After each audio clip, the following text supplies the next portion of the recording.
Alors, on continue et on va terminer l'analyse des documents du chapitre 8. On est donc dans le grand 3, les enjeux de la stratégie de diversification. Et ici, on va travailler maintenant sur les limites ou encore les risques de la stratégie de diversification. On a donc un document qui s'intitule Easy Group, une diversification peu rentable, qui nous donne déjà un indice. Donc on est vraiment dans le côté négatif. C'est pas rentable, ça veut dire que ça ne rapporte pas de bénéfice. Rentabilité égale bénéfice. On va nous poser 3 questions. On nous demande d'identifier les secteurs d'activité où Easy Group rencontre particulièrement des difficultés et d'expliquer pourquoi. Alors, c'est plus ou moins bien expliqué dans le texte, vous aurez peut-être des difficultés à le faire. Deuxième question sur ce document, on nous demande d'analyser les risques de la diversification d'Easy Group sur 2 points, au niveau humain, même envie de dire que c'est au niveau social ou sociétal même, et au niveau technologique. Enfin, et ça sera la question 19, on nous demande d'identifier et de justifier les activités et le positionnement retenu par Easy Group pour éviter d'autres pertes. Donc, activité, qu'est-ce qu'ils vont faire, d'accord? Et quelle sera leur position par rapport à des marchés. En positionnement, quand on parle de positionnement, on est par rapport à la notion de marché. Alors, on va déjà répondre à la question 17. Identifier les secteurs d'activité où Easy Group rencontre des difficultés et expliquez-en les raisons. Alors, quand on lit ce document, on part d'entrée par nous dire que là, si EasyJet, la compagnie aérienne, était très rentable, le résultat est pas vraiment finalement si intéressant. Donc la première partie, c'est une introduction finalement. Certaines branches, nous y voilà, on est là, ont ainsi donné quelques migraines aux manias. Donc, on nous dit à commencer par EasyCar. Eh bien, ma première réponse à la question 17, ça sera l'activité de location automobile. Alors, pour quelle raison? Ben, par la suite, on nous dit que le problème, c'est que certains clients rendaient les voitures très endommagées et que, comme évidemment, ils avaient limité les coûts en mettant une assurance à minima, ils ont perdu beaucoup d'argent. Puisque l'avion, en général, il était bien entretenu. Mais quand on loue une voiture à quelqu'un, on n'est pas sûr que ça soit toujours bien rendu.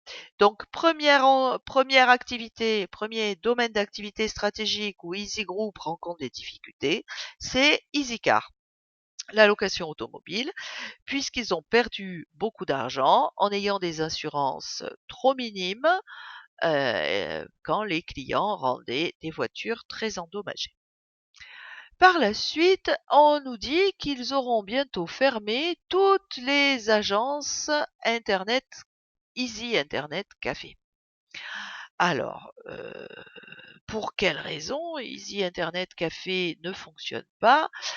En fait, c'est là où c'est pas forcément très bien expliqué.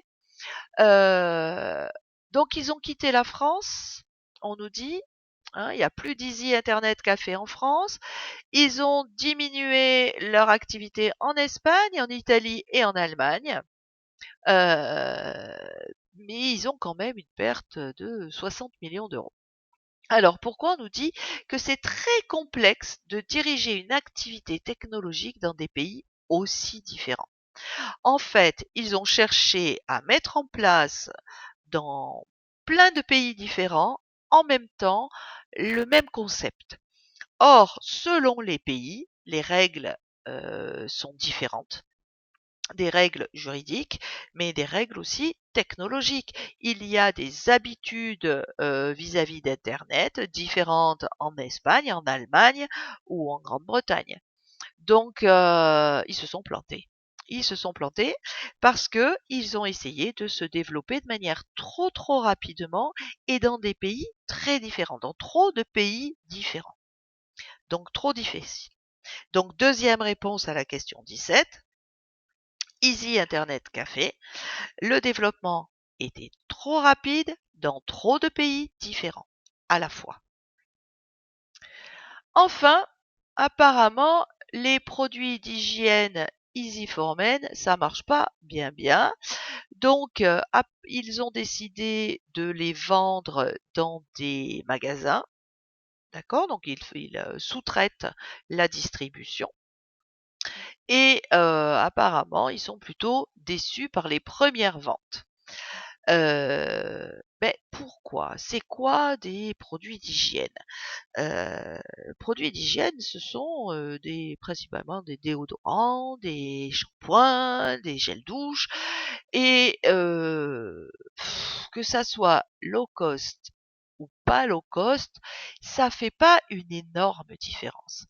Et en plus, les gens en général, pour leur hygiène corporelle, pour leur parfum, ils regardent pas à quelques centimes d'euros près, ou même à quelques euros près, hein.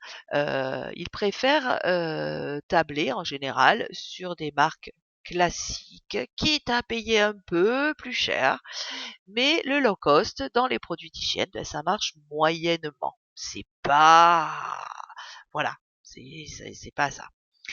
Donc, troisième réponse attendue pour la question 17, c'était Easy for Men. Le côté low cost sur les produits d'hygiène ne suffit pas, ne fait pas suffisamment de différence avec le produit coût normal, j'ai envie de dire.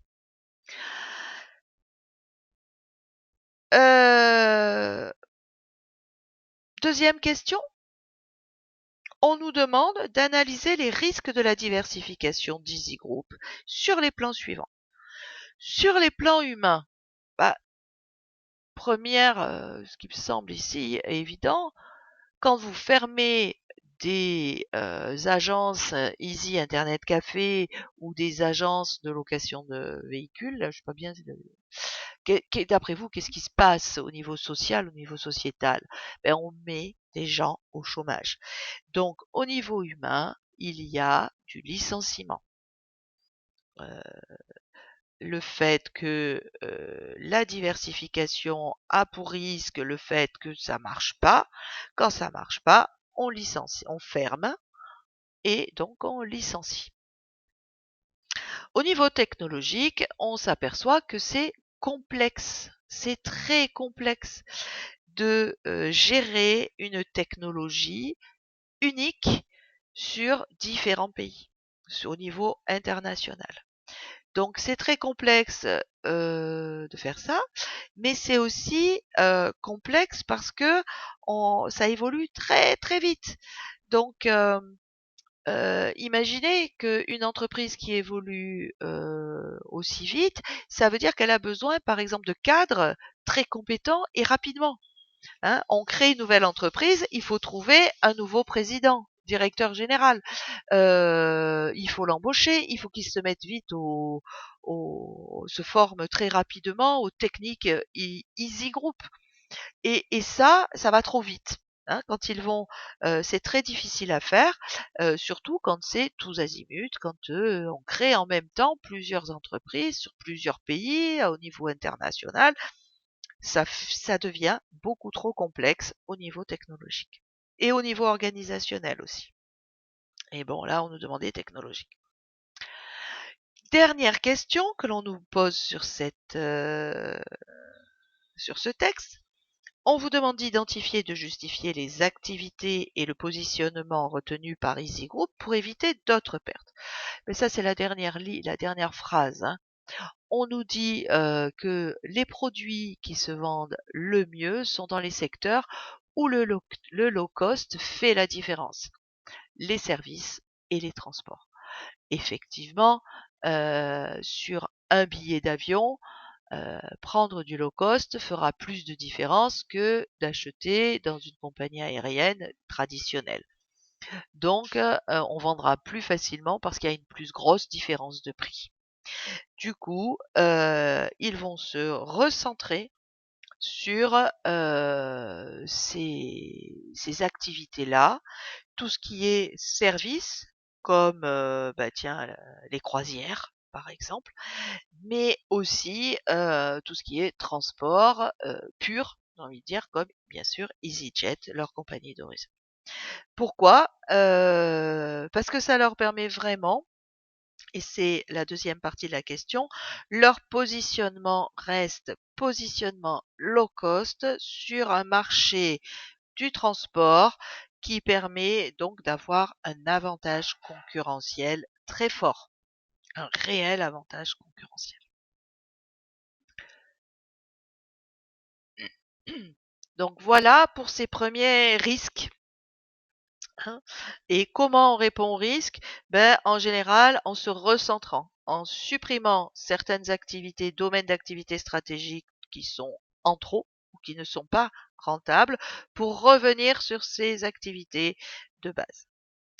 Enfin, le petit dernier, la dernière question, on va dire la question 20, on vous demande de déterminer l'impact de ce commentaire qui est donné dans le document 13, d'abord sur l'entreprise Easy Hotel et ensuite sur les autres entreprises d'Easy Group.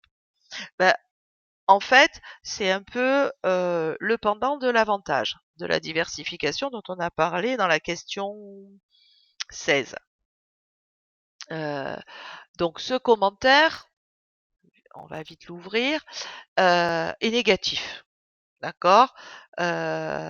Sur Easy Hotel, en gros, on dit certes, le prix était que de 80 € la nuit, mais il a fallu que je paye ça, ça et ça en plus.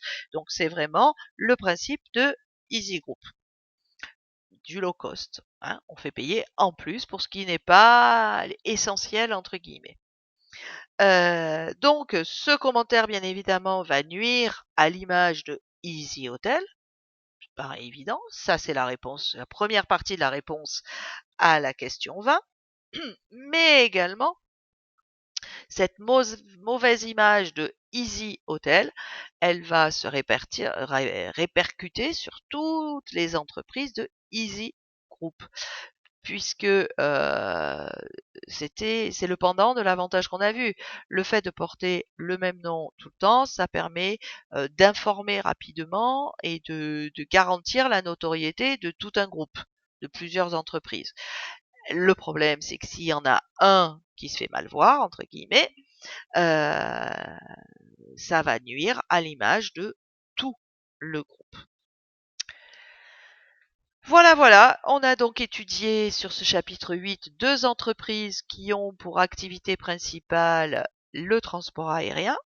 L'une a choisi au niveau de sa stratégie globale, c'est-à-dire la stratégie de toute son organisation, de choisir de se spécialiser dans le transport aérien low cost, c'est Ryanair. L'autre a choisi plutôt, au niveau de sa stratégie globale, de se diversifier et d'avoir plusieurs domaines d'activité stratégique. Diversification conglomérale. Chacune de ces stratégies ont des avantages, mais également des inconvénients que l'on reprendra dans la synthèse de cours.